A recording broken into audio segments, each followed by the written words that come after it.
अस्सलाम वालेकुम। तो नाज़रीन, कैसे आप सभी लोग? अल्हम्दुलिल्लाह से बिल्कुल ठीक होंगे और आप लोगों की दुआ से मैं भी हूँ ठीक ठाक। बहुत ही बड़ी और एक दिल दहला देने वाली खबर जो है वो निकल के आई है सामने, और जो डॉक्टर आफिया सिद्दीकी के बारे में है। उम्मीद करता हूँ कि आप लोग जानते होंगे, लेकिन मुझे लगता नहीं है कि ज़्यादातर मुसलमान हमारे भाई बहन जो हैं वो डॉक्टर आफिया सिद्दीकी के बारे में जानते हैं। मेरे हिसाब से सबको इनके बारे में जरूर जानना चाहिए, क्योंकि तभी हमें पता चलेगा कि इस वर्ल्ड में आखिरकार हो क्या रहा है, किस किस तरीके से मुसलमानों पे जुल्म किए जा रहे हैं। और एक हमारी बहन पता नहीं कितने सालों से उस गुनाह की सजा काट रही जो उन्होंने किया ही नहीं, और पूरा मुस्लिम वर्ल्ड उसके लिए कुछ नहीं कर सके। कितनी अफसोस की बात है। तो चलो बिना देरी किए, मैंने इसके ऊपर एक और डॉक्टर आफिया सिद्दीकी के बारे में थोड़ा डिटेल्स में एक और वीडियो बनाया है, वो आप देख सकते हो, अकाउंट के नीचे होगा। तो बाकी करते हैं वीडियो को स्टार्ट। अस्सलामुअलैकुम एवरीवन, दिस इज यज़दान। एक बहुत ही ज़्यादा दिल दहलाने वाली न्यूज़ सामने आई है। डॉक्टर आफिया सिद्दीकी, इनको तो आप जानते ही होंगे। इनके बारे में ये न्यूज़ है। टेक्सास की जेल में ये बंद है बहुत सालों से, उस गुनाह के लिए जो गुनाह इन्होंने नहीं किया। बहुत कोशिश की गई बट वो अभी तक बाहर नहीं आ पाई। और अभी न्यूज़ सामने ये आई है कि उनके साथ जेल के अंदर वहाँ के जो सिक्योरिटी गार्ड्स हैं उन्होंने रेप किया है। अस्तगफिरुल्लाह। और वो भी सज़ा के तौर पे, और वो मुसलसल कर रहे हैं ये चीज़। और ये 2 हफ्ते पहले का वाक़या है और वहाँ के गार्ड ने ये सब किया है। और ये केस की तफसील अभी वाशिंगटन DC वहाँ पे जारी है, और बहुत ज़्यादा चांसेस हैं कि डॉक्टर आफिया सिद्दीकी अभी वहाँ से रिहा होंगी। बट अल्लाह ताला से आप सब लोग दुआ कीजिए। बट जिनको अभी डॉक्टर आफिया सिद्दीकी के बारे में पता नहीं है, उनके लिए मैं बताना चाहता हूँ उनकी थोड़ी सी ज़िंदगी के बारे में।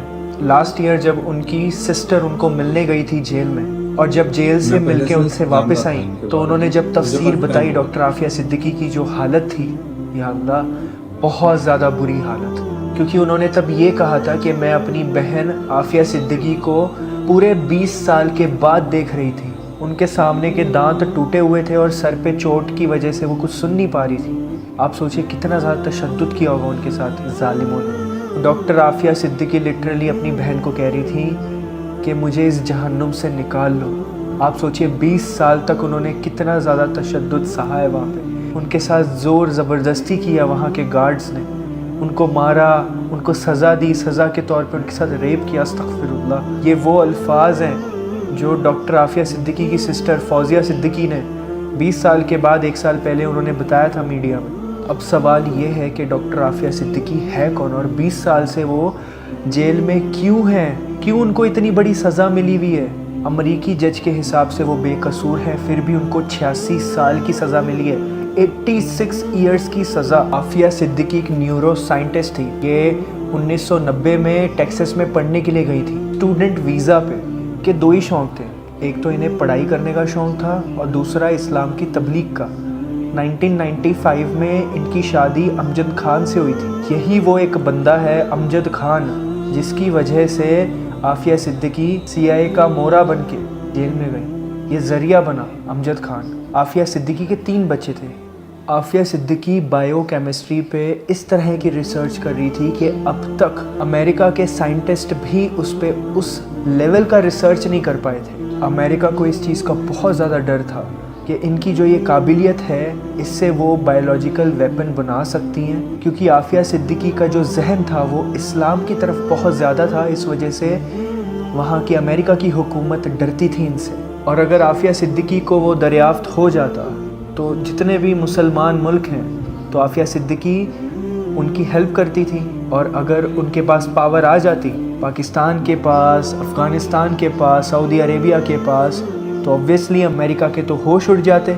उस टाइम पे अमेरिका ने अफ़गानिस्तान पे हमले किए हुए थे और उस जंग के ख़िलाफ़ थी आफिया सिद्दीकी। और उनकी रिसर्च और डेवलपमेंट को देख के ज़ायनिस्ट यहूदी जो एजेंसी थी उन्होंने अप्रोच किया था आफिया सिद्दीकी को कि आप हमारे लिए ये रिसर्च एंड डेवलपमेंट करें और हमारे लिए हथियार बनाएं। बट आफिया सिद्दीकी ने ऑफ कोर्स उनको मना कर दिया। कैसे वो उनका साथ देती। और 2002 में इनका जो खामन था उनसे इनका तलाक हुआ था امجد خان جو تھا، اور CIA نے عافیہ صدیقی کے خلاف ان کے ایکس ہسبینڈ کو میدان میں اتارا اور اس نے جھوٹے بیان دیے عافیہ صدیقی کے بارے میں. اس نے اتنا جھوٹ بولا کہ عافیہ صدیقی کا جو تعلق ہے وہ طالبان سے تھا، یہ دہشت گردوں کے ساتھ اٹھتی بیٹھتی تھی، یہ دہشت گردوں کے لیے کام کر رہی تھی، یہ ریسرچ اینڈ ڈیولپمنٹ بھی ان کے لیے کر رہی تھی. اور ان کے اوپر ایک اور بڑا الزام لگایا اس کمبخت نے کہ 9/11 کا جو ماسٹر مائنڈ تھا ان کے بھتیجے کے ساتھ عافیہ صدیقی نے نکاح کیا ہے. 2003 میں عافیہ صدیقی پاکستان میں تھی اور نامعلوم لوگوں نے انہیں اٹھا لیا ان کے گھر سے، اور اس وقت پرویز مشرف کا زمانہ تھا، اور پرویز مشرف اس نے پیسے لے کے عافیہ صدیقی کو پکڑوایا تھا. انہوں نے اس چیز کا مطالعہ ان کی بک میں بھی کیا ہے. سوچو آپ، ڈالر لے کے اس نے عافیہ صدیقی کو امریکہ کے حوالے کیا. استغفر اللہ. اور اس کے بعد انہیں افغانستان کی بگرام جیل میں لے جایا گیا، وہاں سے پاکستان سے 2003 میں، اور وہاں پہ جا کے ان کے ساتھ بہت زیادہ ٹارچر کیا گیا. اور کسی کو یہ چیز کے بارے میں پتہ نہیں تھا کہ بگرام جیل میں ہیں عافیہ صدیقی، افغانستان میں قید ہیں.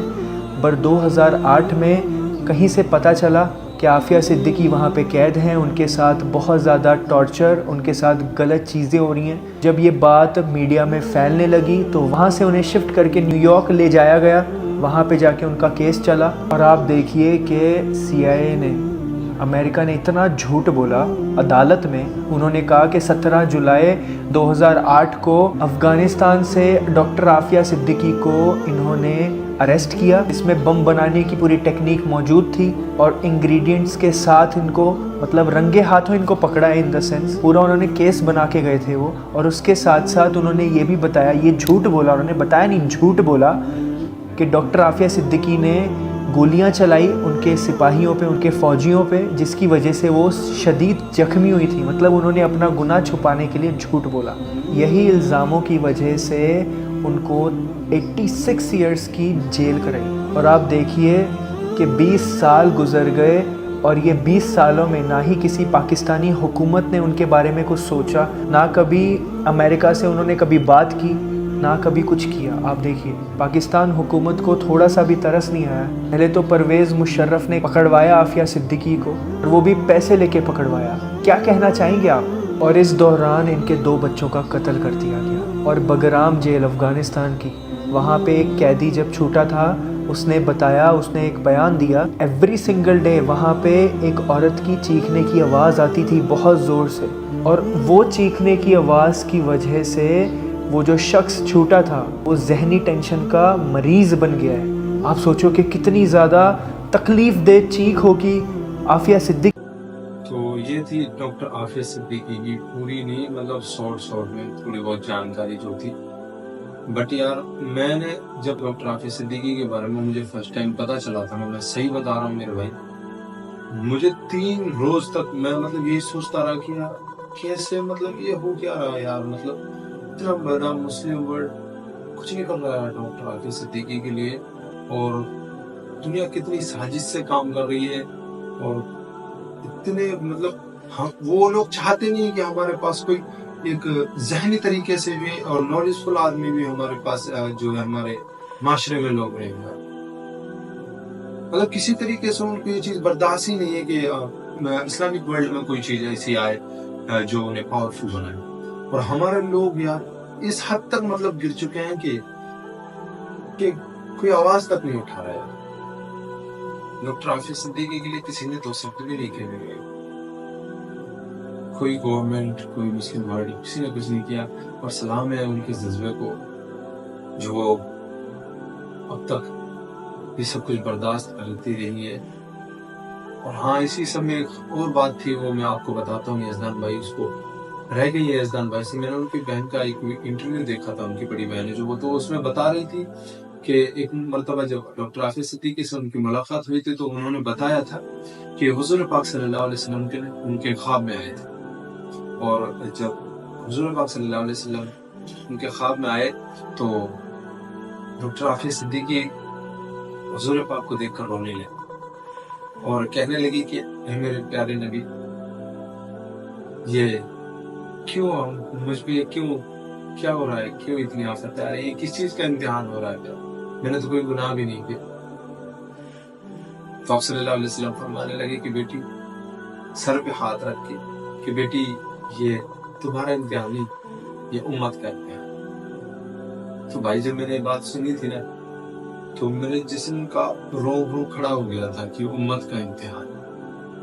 हाय, उम्मत कौन है यार? हम ही तो है उम्मत यार। अफसोस ये कि हम जानते भी नहीं है इनके बारे में, कभी कोशिश भी नहीं की जाने। तो अब तो जानो यार, इतनी सारी चीजें देखते हो, इतना सब कुछ करते हो, ऑलवेज फोन का इस्तेमाल करते हो, फिर भी आपको ये बातें भी नहीं पता, हमको ये बातें भी नहीं पता। तो शेयर करो वीडियो को, हर लोग तक पहुंचाओ, पता चले। क्योंकि जैसी चीजें लोग सुनेंगे, जैसी चीजें देखेंगे, वही चीजें उनका माशरे में वजूद में आएंगी। तभी उन्हें पता चलेगा कि हम जी कहाँ रहे थे, हो क्या रहा है इस दुनिया में। तो वीडियो को ज्यादा से ज्यादा शेयर करें, हर लोग तक पहुंचाएं, और दुआ करें डॉक्टर आफिया सिद्दीकी के लिए खास करके, और तमाम मुसलमानों के लिए दुआ करते हैं। और अस्सलाम वालेकुम।